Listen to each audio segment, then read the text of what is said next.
if you survive sexual abuse, very oftentimes people will not believe you. They will not believe that it happened. And I think it was Virginia who said, like, I just want somebody to say, I know it happened and I'm sorry. Like, That's just somebody to acknowledge. it's all people want sometimes, like, and it's so, I mean, the complex, it is so complex what happens to these survivors, and the kind of impact it has on them emotionally. Like, first of all, it degrades so many of them to believe that they are not worthy for the rest of their lives. Like, Courtney Wild, for example, was another victim that I spoke to, and she fought hard to say that her crime victims' rights were violated when they hatched the sweetheart deal because they never told the victims about the deal. But it turns out that got thrown on appeal because they said, well, we never charged him in federal court, so we never had to tell you about your crime victim. We never had to tell you about the case. But the federal prosecutors were trying to get in touch with her and being like, we really want you to participate in this because you were around, you were 12 years old with braces on your teeth when you showed up on Epstein's door. And she was a part of the kind of the pyramid scheme within the high school, this Palm Beach Gardens high school. God. And Yes. and she just was like, she saw herself as a child prostitute because that's the way she was treated. And when she went to Epstein, she was like, "Oh my God, the police are coming for you." And Epstein was like, "It's okay, I'll take care of you," as if she did something wrong.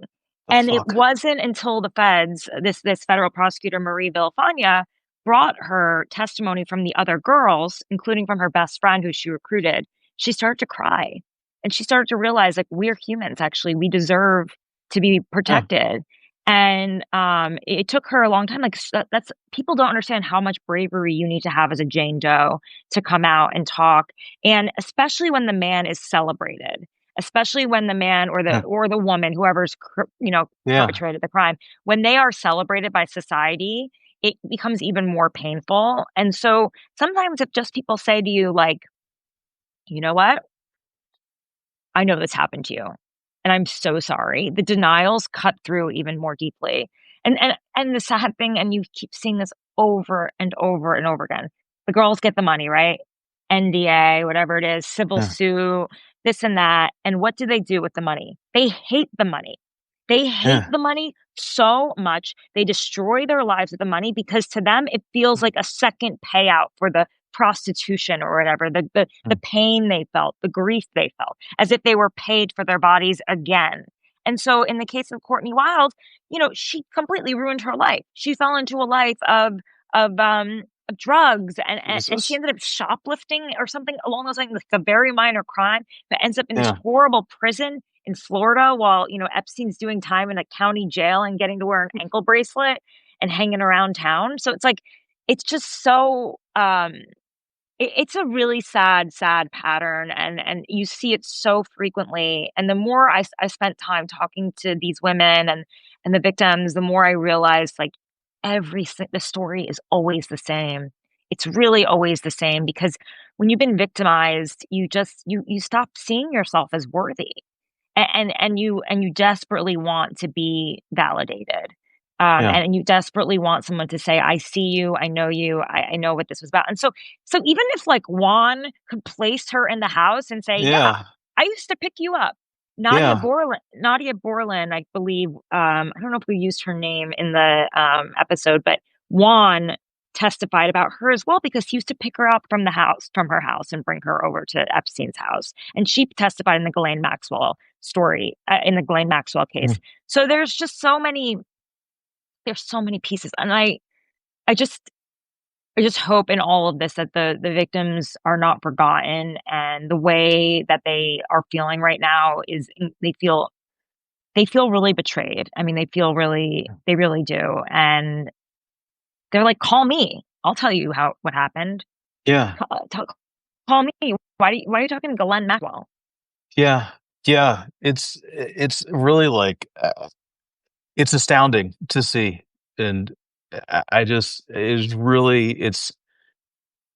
to see it happen again. I mean, and especially for a political world. And I think, like, I remember a couple of years ago during the Republican primaries when there was the movie about the child sex trafficking and the one with Jim Caviezel. I can't remember. It was the guy. But it was very popular with MAGA. And if you listen to, like, the voters, right? I think it was out in Iowa. Like, for the people who are sincere about this, right, and who are into this, they want to stop child sex trafficking. All Yeah. right. Like in this, you can't, it's hard to blame people for the disinformation that's being fed to Yeah. them. So here's a real case. All right. And here's something real where it's like, okay, we don't have to deal with the tabloid. We can deal with the reality here. And Yeah, reality the is hard. conspiracy is like, who cares? Like, I mean, not who cares, but the whole CIA, FBI conspiratorial lane of it all. Here's a conspiracy. These people got away. They got a sweetheart deal that is unheard of. I mean, perpetrators named and unnamed, co-conspirators named and unnamed would be never prosecuted for this. It's like it's why is it? It's as simple as he conned people. He used the women as pawns. Yeah. Um, And it's just that simple, and and sometimes the most simple, you know, the the it's just that simple, and that's what people can't, almost deal with. Somebody's asking, "Why don't Yeah. journalists reach out to the victims who are eager to expose the crimes?"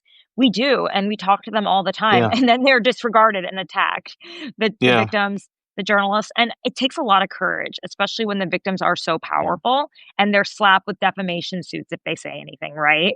And the journalists are slapped with defamation suits, and these are people, it's like a David and Goliath situation. I Yeah. don't think people understand it. They're like, reveal the list, as if there's a Jeffrey Epstein list. No, the survivors have their lists. Those are the lists.